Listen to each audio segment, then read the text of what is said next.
नफरत के सौदागर, नफरत आपके दिमाग में, आपके रूह में, क्योंकि आप जानते हैं विकास पे बात नहीं करेंगे। आपकी औकात नहीं है, ना आपके लीडर नरेंद्र मोदी की हिम्मत है। 56 इंच का सीना 16 इंच का हो गया चाइना पर। नहीं, गिरिराज जी बतला दे, 10 काम बता दे उन्होंने क्या किया है। अरे अच्छा रोड बना देते तो हिंदू भी चलता, मुसलमान भी चलता, दलित भी चलता, पिछड़ा भी चलता, अति पिछड़ा भी चलता, खुद गिरिराज जी भी चलते। गिरिराज जी को बेगूसराय में क्या झेलना पड़ा था वो तो ठीक है, वो तो नरेंद्र मोदी जी की बैसाखी पे आप चुनाव जीत जा रहे हैं। अटल बिहारी वाजपेयी जी ने, जो भाजपा के प्रधानमंत्री रहे, उन्होंने बिहार को स्पेशल स्टेटस की बात की थी। गिरिराज जी का आज तक मुंह नहीं खुलता है। नीतीश कुमार से बनती नहीं है। बिहार में उन्होंने कुछ ऐसा अलग किया नहीं है। अब टेक्सटाइल्स मंत्री, हर दिन रेल की घटना हो रही है।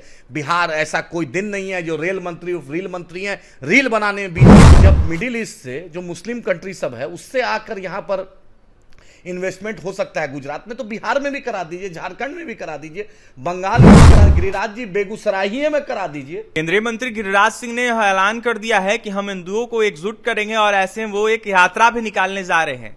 और ऐसे में इसको देखते हुए गिरिराज सिंह ने यह साफ कहा है कि हिंदू खतरे में है, हिंदुओं को एकजुट होने की जरूरत है, बटेंगे तो कटेंगे, यह भी बयान उन्होंने दिया है। ऐसे हमारे साथ बात करने के लिए एआईएमआईएम के राष्ट्रीय प्रवक्ता आदिल हसन हैं, जुड़ेंगे, बात करेंगे। आदिल जी, कैसे देख रहे हैं केंद्रीय मंत्री गिरिराज सिंह के इस बयान को, जिस तरीके से उन्होंने कहा है कि हिंदुओं को एकजुट करेंगे और यात्रा निकालेंगे? गिरिराज जी जो संविधान का शपथ लिए हैं, तो उस संविधान में हिंदू, मुस्लिम, सिख, ईसाई, हर जात बिरादरी, अगड़ा पिछड़ा, दलित, आदिवासी, मुसलमान सब एक है।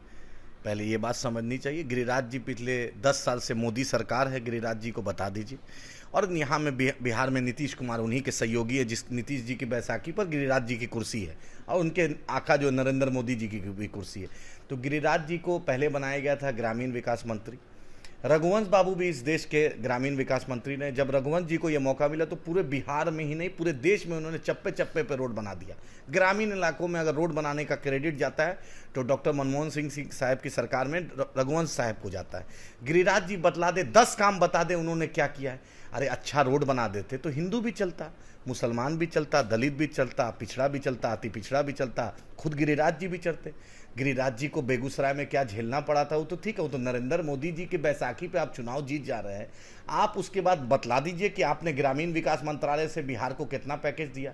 अटल बिहारी वाजपेयी जी ने, जो भाजपा के प्रधानमंत्री रहे, उन्होंने बिहार को स्पेशल स्टेटस की बात की थी। गिरिराज जी का आज तक मुंह नहीं खुलता है। नीतीश कुमार से बनती नहीं है। बिहार में उन्होंने कुछ ऐसा अलग किया नहीं है। अब टेक्सटाइल्स मंत्री हैं। पूरे विदेश से जितना भी पैसा आता है, जो बड़ी बड़ी कंपनी जो पैसा ला रही है, वो गुजरात में लगा रही है गिरिराज जी।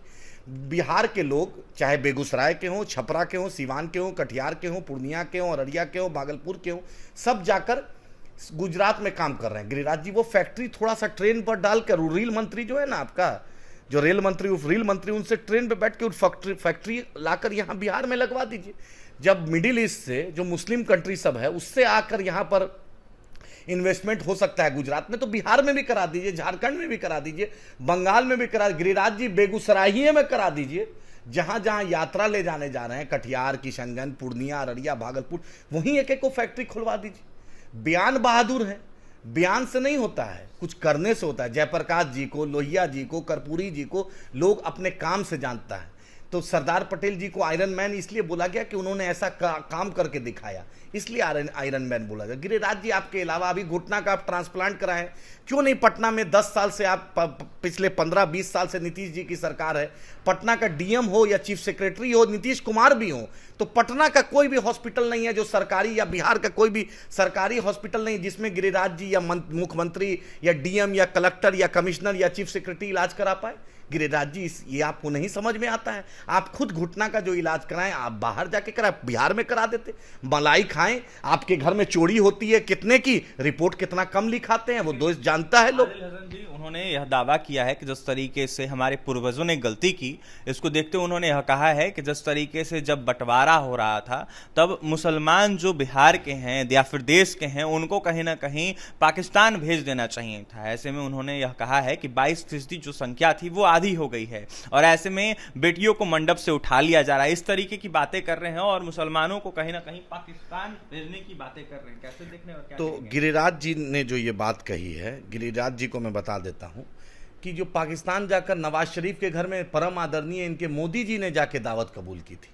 पठानकोट हुआ उसके बाद मोदी जी वहां दावत किए थे। आईएसआई को आज तक भारत नहीं बुलाया था, मोदी जी ने बुलाया। अजहर मसूद जो कंधार में जो सबसे बड़ा आतंकवादी था, उसको भाजपा सरकार ने छोड़ी थी, इनके अडवाणी जी और वाजपेयी जी ने छोड़ा था। और जिन्ना के मजार पर सेकुलरिज्म का सर्टिफिकेट देने के लिए अडवाणी जी गए थे, कोई आदिल हसन या कोई एमआईएम का सिपाही नहीं गया था। बैरिस्टर असदुद्दीन ओवैसी साहब जब पाकिस्तान गए थे, वहां पर गिरिराज जी के जो साथ में एमपी थे, कीर्ति झा आजाद साहब और मणिशंकर अय्यर जी जो मेंबर ऑफ पार्लियामेंट भारत की तरफ से डेलीगेशन गया था, वहां पर ओवैसी साहब ने भारत के लिए, भारत के मुसलमानों के लिए भारत का जो वकालत की, वो टेप गिरिराज जी सुन ले, सुनना चाहिए ना। और गिरिराज जी को बता दे, जो हिंदुओं की बात कर रहे हैं, हिंदुओं की पॉपुलेशन आपको बताएं 1947 में 400 मिलियन से कम थी।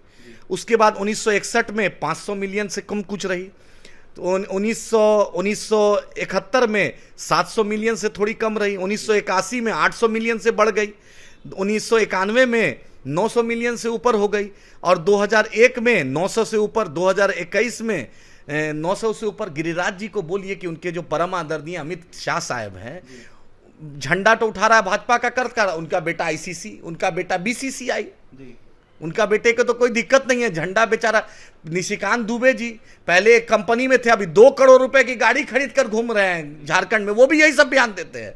तो इनका प्रमोशन हो गया, लेकिन जो भाजपा में जो झंडा उठा रहा है, जो नफरती चिंटू का विकास नहीं हो रहा, वो बेचारा परेशान है।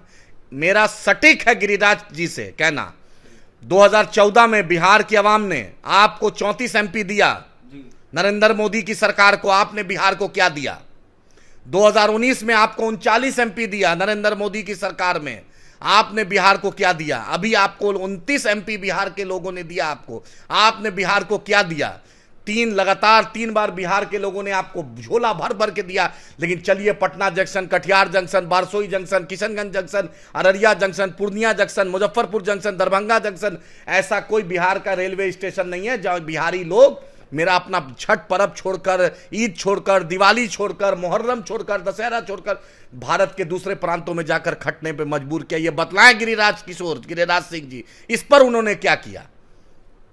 आप तो मंत्री पे मंत्री बने, आप तो कल तक चढ़ते थे एम्बेसडर पर, आज फॉर्च्यूनर और बड़ी बड़ी गाड़ियों पे चल रहे हैं। लेकिन जो बिहार का मजदूर, बिहार का बेटा, जो अपनी माँ को, अपनी बहन को छोड़कर, जो अपनी पत्नी को छोड़कर दिल्ली और बॉम्बे और गुजरात में और तेलंगाना में और मद्रास में और बॉम्बे में खटता है, उसके लिए गिरिराज जी ने क्या किया?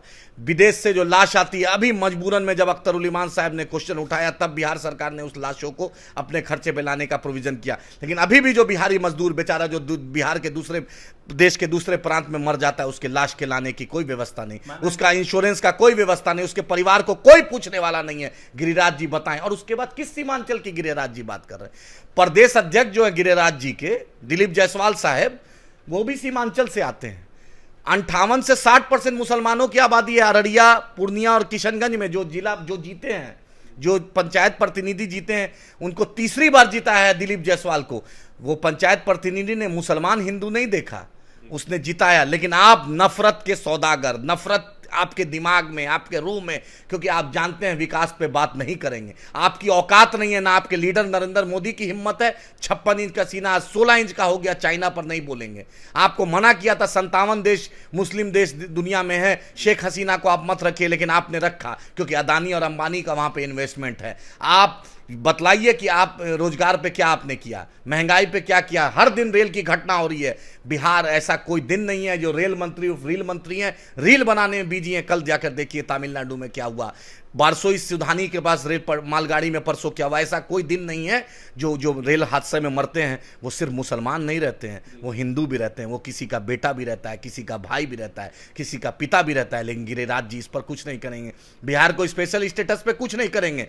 सीमांचल की आवाम पूछेगी कि नरेंद्र मोदी की सरकार जो सबका साथ सबका विश्वास की बात करती है, विदेश में मुसलमानों से ऐसे गले मिलती है, वो एएमयू किशनगंज का पूछेगी कि 10 साल 11वां साल हो गया, एएमयू किशनगंज को 1 रुपया क्यों नहीं मिला? वो पूछेगी कि अटल बिहारी वाजपेयी जी ने कोसी में जो डैम की बात की थी, नेपाल से जो पानी आता है सहरसा, सुपौल, मधेपुरा, कटिहार, पूर्णिया, अररिया, किशनगंज जो डूब जाता है, गिरिराज सिंह जी पूछेगी कि वाजपेयी जी ने जो वादा किया था वो डैम क्यों नहीं, मेरे घरों में पानी की तबाही कब रुकेगी। वो पूछेगी कि माल न्यूट्रिशन में हम सबसे ज्यादा कुपोषित बच्चे मेरे यहाँ, वो पूछेगी कि मेरे यहाँ बेहतर एम्स की तरह हॉस्पिटल नहीं है, वो पूछेगी मेरे यहाँ यूनिवर्सिटी नहीं है, वो पूछेगी मेरे यहाँ मेडिकल कॉलेज नहीं है, वो पूछेगी कि मेरे यहाँ इंजीनियरिंग कॉलेज नहीं है, और ये भी पूछेगी गिरिराज जी कि भारत हंगर इंडेक्स में पिछले बार 55 रैंक पे था, आज शर्म से सिर झुक जाता है, आज 105 रैंक हो गया। माना जाए मुसलमान विरोधी बातें लगातार भाजपा के लोग करते हैं। इनके पास यही यूएसपी, इनको मंत्री इसीलिए बनाया गया, मंत्रालय में टाइम नहीं देंगे।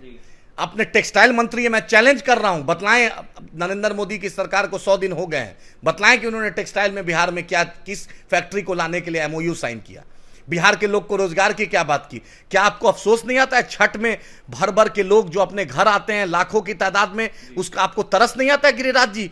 बिहार का सबसे इंपॉर्टेंट पर्व, देश का सबसे इंपॉर्टेंट पर्व छठ है, अपने घर बार को छोड़कर आने में कितनी तकलीफ होती है, उनके लिए रोजगार की व्यवस्था आप नहीं कीजिएगा। और गिरिराज जी आप उसका व्यवस्था नहीं कीजिएगा, आपका तो विकास हो रहा है लेकिन बिहार के विकास के मामले में आप चुप रहते हैं। पूछिए आंध्र प्रदेश में भी बाढ़ की तबाही आई, स्पेशल पैकेज चंद्रबाबू नायडू ने लिया क्योंकि उसकी बैसाखी पे नरेंद्र मोदी की सरकार है, लेकिन नीतीश जी चुप रहते हैं। बिहार को स्पेशल स्टेटस जो नीतीश कुमार करते थे, मांग करते थे, दिल्ली में भी रैली किया, उसमें खींच रहते थे। और गिरिराज जी नीतीश जी तो कल तक तो आप डीएनए जांच कराते थे, यही नीतीश जी आरएसएस मुक्त भारत की बात करते थे, लेकिन सत्ता के लिए आपने अजहर मसूद को छोड़ा, सत्ता के लिए अडवाणी जी ने जाकर जिन्ना के मजार में सेकुलरिज्म का सर्टिफिकेट दिया, सत्ता के लिए पीडीपी महबूबा मुफ्ती पार्टी के साथ सरकार बनाया, सत्ता के लिए आपने नीतीश कुमार जिसने आरएसएस मुक्त भारत की बात की थी, जिसने नरेंद्र मोदी ने डीएनए जांच की बात की थी, उस पर भी आप सत्ता के लिए उस नीतीश कुमार के साथ हो गए। आपसे सवाल पूछ रहा है,